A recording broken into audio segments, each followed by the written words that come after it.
ஏமா இதுல பேசுங்கம்மா, சொல்லுங்கம்மா. இந்த வண்டிக்கு நேரம் என்னன்னு சொல்லுங்க. இங்க வண்டி நம்பர் சேர்த்தடியா. இங்க வாங்கம்மா. இங்க வாங்க, முன்னாடி வாங்க, வண்டி நம்பர் சேர்த்து.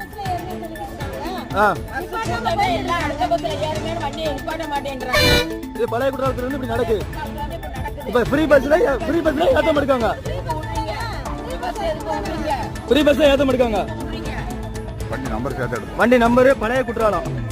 இப்ப எதுக்கு இலவச பஸ் விடுதாங்க அப்போ? ஏய் எதுக்கு அப்ப இலவச பஸ் விடுது? எதுக்கே விடுதப்பா? என்னதுங்க? நீ ஒண்ணே பாத்துக்கிட்டே இரு. நீ என்ன நீங்க அங்க போங்க. நீ பேசுங்க. ஏய் நீ கையடியா. கையடியா. நீ விடுங்க. ஏமா பேசுங்கம்மா. நீங்க கேட்க வர்றது என்ன? இவங்க பதில் சொல்லுங்க. ஃப்ரீ பஸ்ல இவங்க ரேட் ஏற்ற கூடாங்க.